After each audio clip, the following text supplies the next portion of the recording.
Yeah, thanks a lot for having me in this session. Yeah, my talk is related, as Martin already said, to the project Crosswakes as well. And I'll present recent results we achieved with especially scanning LiDAR. And yeah, my colleagues who took part in this work as well are Frauke Theuer, Andreas Rott, Gabriele Centurelli, Martin Dörnkemper, Gerald Steinfeld, and Martin Kühn.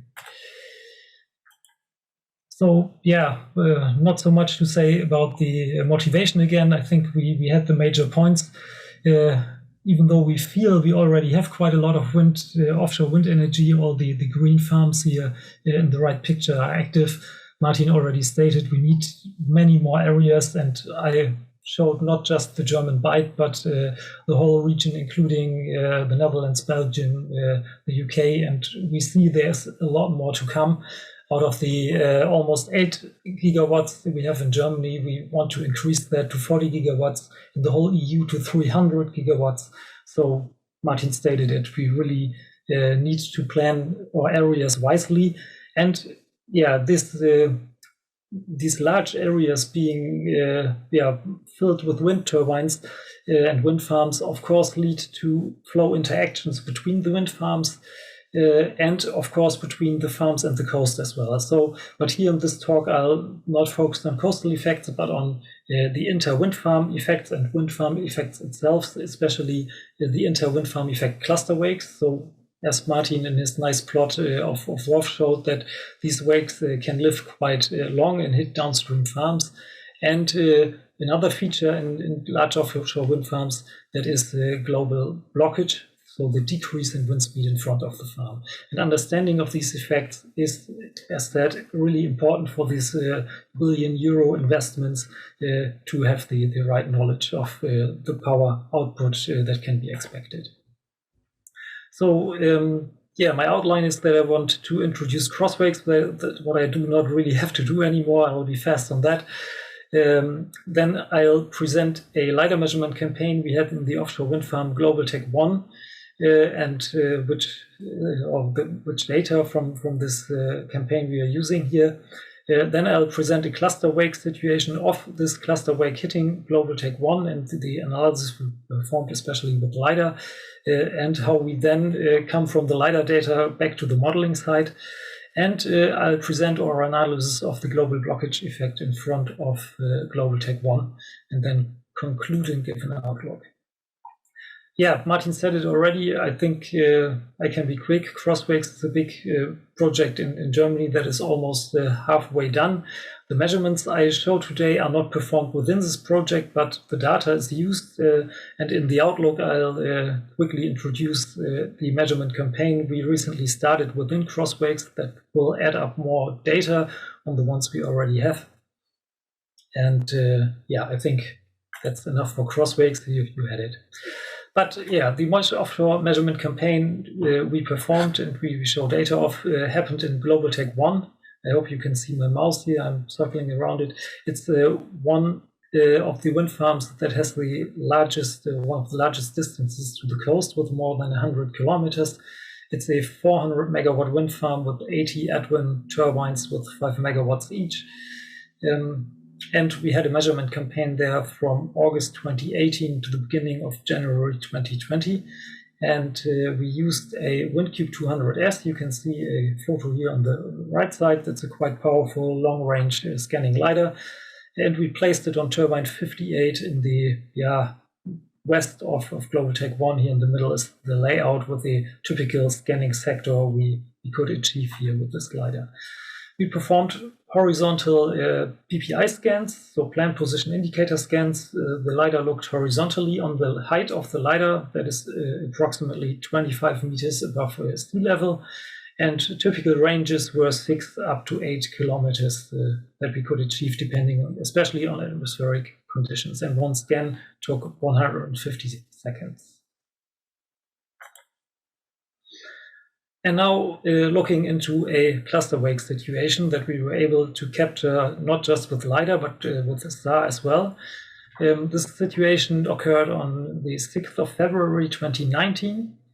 During that day, we had a stable stratification or stable stratified atmosphere. And another good feature of that day was that we had over a quite long period an almost constant wind direction. And so to see the whole scene, as I said, we were lucky to have this SAR image a bit later that day, where we could definitely state from this image that we see a cluster wake. So these upstream wind farms, that's Via Mate and Bad Offshore 1. So this upstream cluster here produces a wake that evolves downstream, hits the wind farm Global Tech 1 here, and we can even see the merged wake behind Global Tech 1 of this incoming wake and the added on wake by Global Tech 1. Now zooming in to the middle picture, this is now a single LiDAR scan we performed in Global Tech 1, where we can nicely see the wind speed deficit. Here's really kind of an edge in the wind, a really sharp gradient with a higher wind speed in the north here, and this big wake deficit hitting Global Tech 1. And if you look at the layout here now, it's not just markers, but the markers represent the power of the single turbines. It's a 10-minute average power. And we can nicely see that this border here in the wind could be directly detected in SCADA data as well, because the turbines up here in the northwest corner of Global Tech 1 produce much more power than the rest of the turbines in the front row that are affected by this cluster wake. And if we now look at this virtual cut along this black line here, through this LiDAR scan, we could have a deeper look on this lower right picture, where we could find with manually marked wake and non-wake regions, for this extreme case here, a wake deficit of roughly 40% or almost 4 meters per second. Maybe to say on this slide, we published already this work, and if you want to look this up, you find it on Wind Energy Science. But now the next step was, of course, within Crosswakes to use this data and to come or bring that those measurement results to the modeling area. And so Martin Dörnkemper performed WRF simulations with a setup similar to that used in NEVA. He parameterized with the FITCH parameterization the two upstream wind farms, Via Mate, VM, and BO1, Bad Offshore 1 here, and of course Global Tech 1, and captured this cluster wake in WRF. And my colleague Gabriele Centrovelli from Forwind as well, he used this code Flappy that Martin already introduced in the last talk shortly to use this engineering model to represent the same situation again. And he used WRF simulations by Martin without the wind farms to initialize Flappy here. Now looking at a special case, or this special case of our LiDAR measurements here, we averaged on the far right picture here LiDAR scans of an interval of more than 2.5 hours, where we had this quite constant wind direction, and we still see a high gradient here in the wind, and can nicely see the free flow region and the cluster wake region due to the almost non-changing wind. Of course, the gradient is not as steep as in the single LiDAR scan, and we can see the cluster wakes as well in the averaged WRF data and the averaged Flappy data over the same period. In this LiDAR picture, by the way, it's 60 consecutive scans. And we compare here both models with the LiDAR data on the height of the LiDAR measurements at 25 meters above sea level. And now looking at these black cuts again through the wind field, or these virtual cuts, where we can see that still both models in green WRF and in red Flappy both capture the region of the cluster wake quite well compared to the orange LiDAR data. The magnitude within this wake deficit corresponds quite well as well. Just the LiDAR sees a much higher wind speed out of the wake than both models do. So we will deeper look in that in the future and look into more situations and from other measurement campaigns again. But yeah, this is a first result here that looks from my point of view quite promising. So now coming to the second topic, or the second wind farm effect we looked into, that is the global blockage. So in the last years, that was a quite fancy topic, and lots of modelers started modeling global blockage, but there were really few publications about measurements. There was one using masts. This is the only one actually I knew before we did this work here. We tried to use all inflow measurements in front of Global Tech 1 to detect global blockage. But compared to the few meters per second of wake deficit that we've seen before, global blockage has a much lower magnitude of some tenths of meter per second. That is the magnitude of ambient turbulence, for example. And then global blockage occurs over a quite large area of some kilometers in the inflow. So it is much harder to detect from the LiDAR scans. So a detailed LiDAR data correction and especially the uncertainty assessment was necessary. And so we applied 3 different uncertainty metrics. The most advanced one and the most important one is the so-called corrected propagated uncertainty, where we looked at the different contributions and assessed how they contribute to the uncertainty of a single scan. And here on the right in this sketch, you can nicely see what all contributes to LiDAR measurement uncertainty. So first, we have the Earth curvature. So the measurement height increases with distance. Then we have a bit of tide added up. Then we have, of course, the turbine moving due to thrust especially, and maybe a bit of tide as well. That leads to height uncertainty of the LiDAR measurement. Then there will be a bit of height uncertainty due to the scanner accuracy. And then when we correct for these heights, we have to have some knowledge about the wind profile that adds uncertainty as well. But yeah, just adding all this up, we did not achieve really nice and statistically relevant results. So we thought, okay, the measurement height is not uncertainty, since if the beam tilts up, all range gates tilts up. So there's no correlation, or the height of the measurement points is correlated. If one range gate is further up, the second one will be too. So we excluded the measurement height and the atmospheric stability that we expect to be constant over the measurement area as well from the uncertainty estimation. Then we took all our LiDAR scans and categorized them by wind direction, wind speed that corresponds to turbine thrust, and atmospheric stability. We averaged the wind fields and or normalized the wind fields and averaged them to get inflow wind fields. And now looking at the first case, the unstable stratification with a high thrust coefficient. And here on the left, you can see these averaged normalized LiDAR data and this red line looking upstream. Here on the right as a cut through the wind field with all the 3 different uncertainty estimates. But we do not see any wind speed decrease towards the farm, and so we're not able to detect any global blockage. But in the stable stratification, as more or less expected, and with high thrust coefficients of the turbines, we found a wind speed deficit. So in this average scan on the left, you can already nicely see that the wind speed is increasing if you go away from the farm. And looking at this cut over that red line in this right picture here, you can nicely see that the wind speed towards the farm decreases here, and the important quantity or uncertainty measure is the one here circled in red.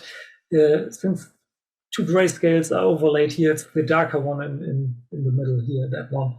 And so we have a really statistically significant wind speed deficit upstream of the Global Tech 1 wind farm here. And so we relate this to global blockage.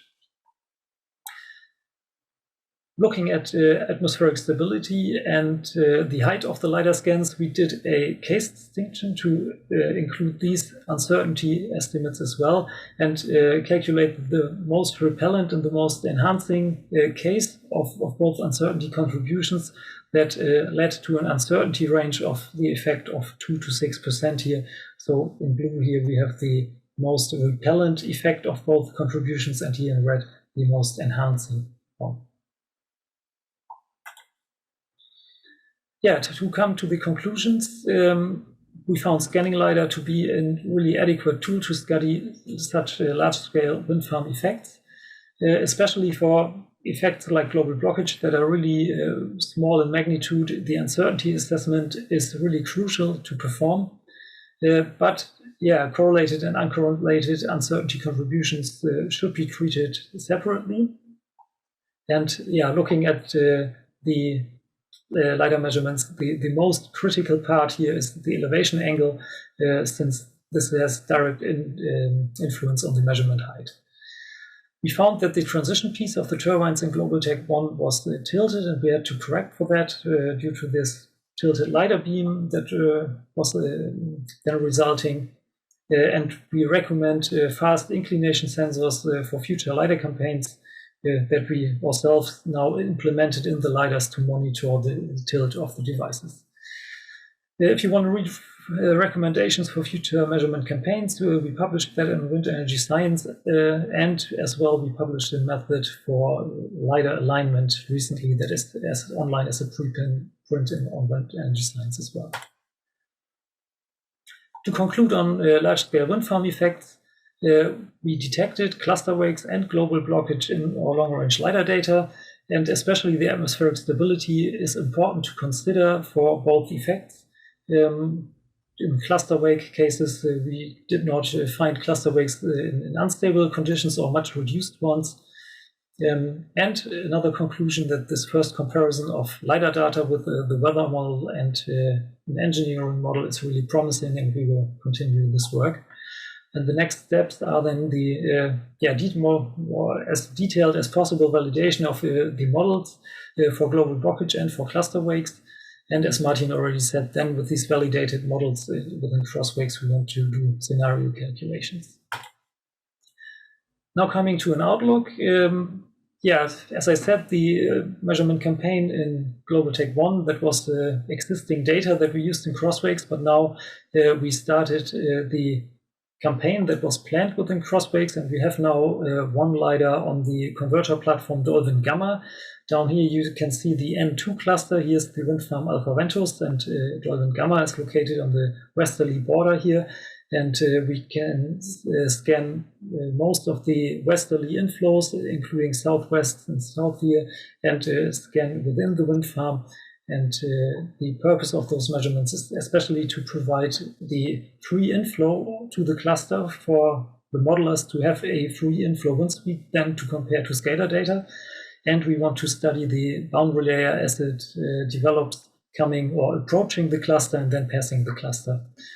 On top of that, we have a different project that is called WindRamp. WindRamp focuses on different aspects, especially it's a project for a short-term wind power forecast. And there we recently started a measurement campaign in the offshore wind farm Nordergründe that is fairly small. And we have one WindCube 400S there, and the second WindCube 200S here on this lighthouse north of the wind farm is currently in preparation, enabling us for dual Doppler measurements here. The good side effect of this campaign is Nordergründe is quite close to the coast, and that will be a good opportunity for us to study coastal effects within crosswakes on the basis of this WindRamp data here as well. So I'm at the end of my talk. Thanks for your attention. I'm happy to answer questions, and here is a list of the publications we already have. The cluster wake situation is published on Wind Energy Science, the corresponding LiDAR data at Pangea. The analysis for global blockage is on Wind Energy Science as well, and as I said, this paper on the alignment of scanning LiDARs and offshore wind farms is as preprint on Wind Energy Science as well. Yeah, thanks for your attention. Jörge Schneemann, thank you very much.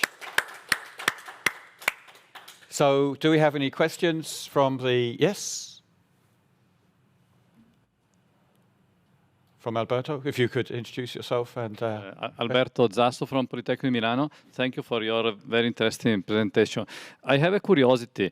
The great expectation that nowadays are given to the wind farm control are tilting the wakes, are moving the wakes with the control of the independent pitch control. And so is it this making some changes in those studies? So the operation of the wind farm could have an effect into all those predictions. It is a feeling for me, but I'm not an expert of your simulation. Thank you. Yeah, sorry, I did not really perform simulations. I compared my measurements to simulations.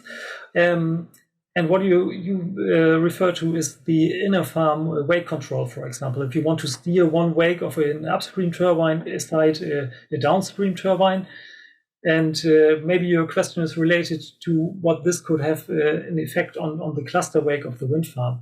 And I would guess here that if the total power of the wind farm is almost the same, the cluster wake wouldn't really be affected by such wake steering. Of course, if the power extracted by the farm is reduced, I would expect a reduced cluster wake as well. But yeah, did that answer your question, or was it aiming in another direction? No, the idea is that with the wind farm control, you are getting much more energy from the same wind farm could extract more energy from the flow. So the expectation could be that the overall wake of the wind farm is a bit different. Yeah, extracting more energy, I would expect a stronger wake that might be even longer or needs longer to decay then. But this is something that could be experimentally assessed once we have a wind farm that is willing to try that method. Thanks, Alberto. Okay, thanks.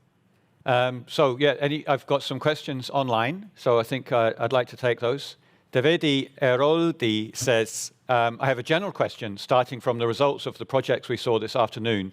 Do you think it is possible to produce guidelines for decision makers about the different aspects of offshore wind farms, such as wind farm max size, minimum distance among wind farms, maximum density, etc., in order to promote a better planning?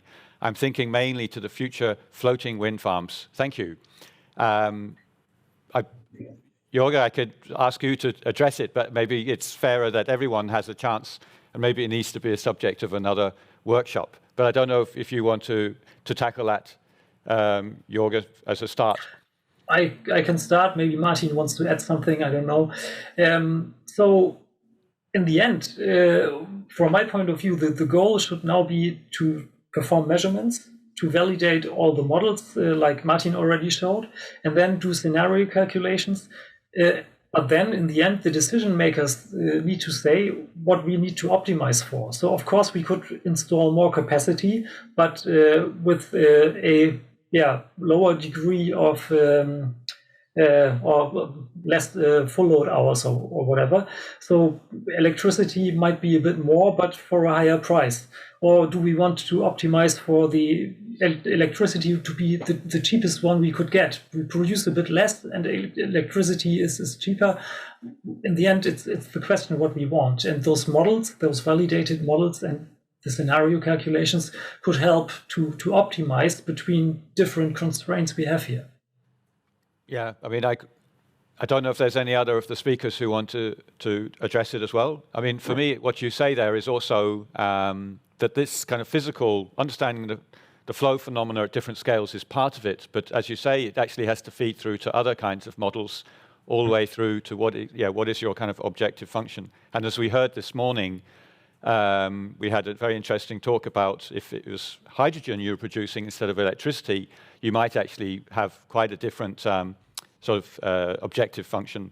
So, for example, you might end up actually accepting a lower efficiency or a lower production per turbine. So all of these things need to be connected, and it's very multidisciplinary. But I think, the role, for example, the role of the sub-program in EERA JP Wind is to be able to sort of come up with the right physical understanding, models and measurement to sort of be feeding into that. Do any of the other speakers want to contribute, or anyone in the audience, to that question? Martin, you're up. Yeah, maybe I can something with respect to that. So we in the project Crosswakes, we are actually really engaging with the Federal Maritime Agency for that's responsible for the spatial planning, and we had actually tackled this question last year as part of a new release of the Federal Development Plan 2020, and ran some idealized simulations of some of the clusters to really answer this question: what is a meaningful turbine density to put on the areas?